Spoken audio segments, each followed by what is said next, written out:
Jerry yang baru saja mengirim lokasi di mana dia berada saat ini mulai menyeruput teh susu yang dia pesan. Daniel dan Ryan juga tampak sedang sibuk dengan roti panggangnya. Sekitar 10 menit kemudian, mobil berwarna putih itu berhenti di depan kafe. Setelah menurunkan kaca mobil sedikit dan pengemudinya melihat keluar, barulah mobil itu mencari tempat parkir yang kosong. Setelah mobil diparkir, tampak seorang pemuda keluar dari mobil dan langsung berjalan memasuki kafe. Dari jauh pemuda itu telah melihat Jerry melambaikan tangannya sambil menyeringai. "Herman. Sini," kata Jerry yang disambut dengan senyum oleh Herman. "Jauh sekali kalian ke sini hanya untuk sarapan?" kata Herman sebaik saja dia sampai di meja tempat Jerry, Ryan dan Daniel duduk. "Duduk dulu Herman. Manajer Daniel yang mentraktirku makan di sini," kata Jerry sambil tertawa. Mendengar Jerry mengatakan manajer di pangkal namanya membuat Daniel tersedak kopi susu dan nyaris muntah. "Manajer? Manajer di mana Daniel?" tanya Herman serius. Daniel yang masih belum bisa menguasai keadaan segera melambaikan tangannya. "Jangan percaya dengan celetukan Jerry ini Herman. Dia biasa begitu jika penyakit lamanya kambuh," kata Daniel. Mereka bertiga lalu tertawa terbahak-bahak melihat wajah Daniel memerah akibat tersedak kopi susu. "Oh ya, ada apa kau mencariku Herman?" tanya Jerry. "Sebenarnya aku bukan mencari MU saja Jerry. Tepatnya, aku mencari kalian," kata Herman. "Begitukah? Oh, silakan pesan dulu mau makan dan minum apa? Kali ini manajer Daniel yang akan mentraktir kita," kata Jerry lagi seperti tidak merasa punya beban. Padahal baru semalam dia dikejar-kejar anak buah Tuan Paul. Tapi sekarang dia sudah bisa bercanda. Daniel hanya bisa menarik nafas pasrah melihat tingkah laku Jerry ini. Sebagai sahabat yang sudah malang melintang bersama, dia paham betul sifat Jerry ini. "Begini Jerry. Kedatanganku kemari adalah menyampaikan pesan dari Anton bahwa dia ingin merayakan terpilihnya dia sebagai Presiden Persatuan Mahasiswa Kampus. Dia berencana akan mengadakan acara berkemah dan mungkin akan ada acara panggang memanggang di sana. Dia menyuruhku untuk menyampaikan undangan kepada kalian bertiga," kata Herman menjelaskan kedatangannya menemui Jerry dan kedua sahabatnya. Tumben Anton begitu peduli kepada kita Jerry," kata Ryan dengan nada suara penuh kecurigaan. "Mana aku tahu," kata Jerry sambil mengangkat bahunya. "Aku curiga di balik undangan ini ada maksud tertentu," kata Ryan lagi. "Menurut kalian bagaimana? Rindy juga mungkin telah menyampaikan kepada Lisa, Jenny dan Rina tentang rencana Anton ini. Jika kau keberatan, aku dan Rindy juga tidak akan ikut," kata Herman sambil memainkan ujung tangkai gelas tehnya. "Pikirkan lagi Jerry. Aku bukan ingin menakut-nakuti MU. Tapi besar dugaanku bahwa Anton memiliki rencana busuk yang akan merugikan MU," kata Ryan tetap teguh dengan kecurigaannya. Aku justru merasa tertantang dengan rencana Anton ini andai dia memang benar-benar memiliki rencana busuk untuk menjebak kita," kata Jerry. "Bukan kita Jerry.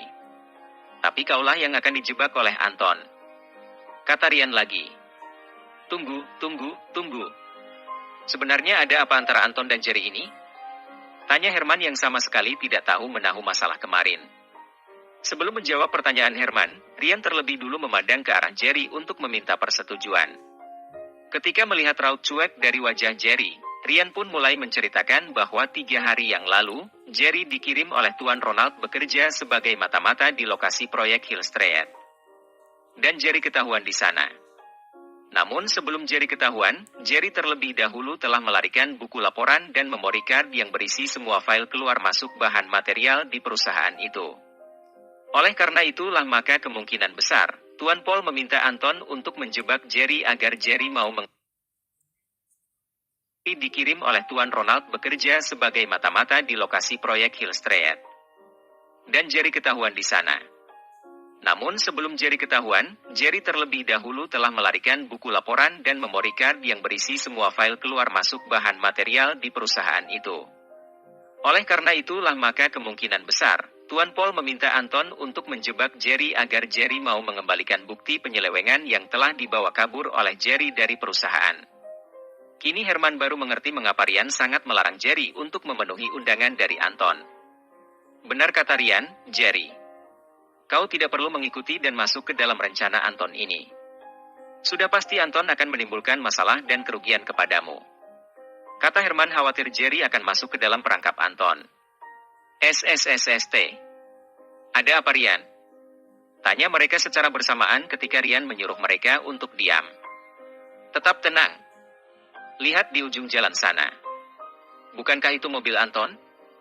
Kata Rian sambil mengarahkan ujung sendok tehnya sebagai isyarat. Jerry, Herman dan Daniel saat ini segera memperhatikan dengan sudut mata mereka ke arah yang ditunjuk Rian. Benar saja. Kini tampak dari ujung tikungan sebuah mobil Audi RS7 berbelok ke arah jalan depan Jewel Star dan terus melaju sekitar 300 meter ke depan dan berhenti tepat di area parkir rumah susun di ujung deretan toko Jewel Star. Semakin aku penasaran apa yang akan kau lakukan di sana, Anton. Kini jelas sudah bahwa preman yang mengeroyok aku dan Ivan adalah orang suruhan MU. Kita lihat saja. Kau pasti akan menyesal bermain denganku. Kata Jerry dalam hati. Apa yang dia lakukan di tempat seperti itu? Kata Herman dengan penuh keheranan. Entahlah. Biarkan saja dia dengan masalahnya. Tidak ada hubungannya dengan kita. Teruskan sarapan kalian dan kita akan pergi dari sini. Kata Jerry. Oh ya, Herman. Kau katakan kepada Anton bahwa kami menerima undangannya dan kita akan berpartisipasi dalam perayaan pengangkatannya sebagai presiden dari Persatuan Mahasiswa Golden University. Kata Jerry lagi sebelum dia beranjak menuju kasir untuk membayar sarapan pagi mereka. Apa kau yakin akan ikut Jerry? Tanya Daniel dengan wajah khawatir. Mereka telah menjual. Mengapa kita tidak membeli? Kata Jerry dengan wajah sedikit tegang. Baiklah. Jika sudah diputuskan begini, besok kita bertemu di kafe depan kampus. Karena di sana bus yang telah disewa oleh Anton menunggu kita. Ingat Jerry, tepat pukul 10 pagi. Kata Herman memberitahu waktu dan tempat di mana mereka harus berkumpul sebelum berangkat menuju Mountain Bamboo di Country Home. Baiklah. Kalau begitu, mari kita berpisah di sini. Kata Jerry langsung menuju mobil Volvo bututnya. Kini mari kita ikuti Anton dengan segala perencanaan busuknya. Setelah mereka membubarkan diri di kafe depan kampus, Anton, Zack dan John segera sibuk dengan tugas mereka masing-masing. Misalnya John, dia kini bertugas untuk mencari bus sewaan yang akan digunakan sebagai pengangkut mahasiswa-mahasiswi yang akan berangkat besok pagi. Zack pula sibuk dengan segala keperluan seperti perlengkapan kemah sewaan, menghubungi pemandu yang akan memandu mereka di perbukitan bambu nanti dan segala sesuatunya. Pokoknya kalian harus melakukan perencanaan dengan matang. Aku ingin dengan satu batu bisa mengenai sasaran sebanyak 2 kali. Kata Anton ketika itu. Kau tenang saja Anton. Aku juga sudah mengundang Via dan anak baru sepupu Lisa. Pokoknya semuanya akan beres. Kata Zack sambil tersenyum jahat.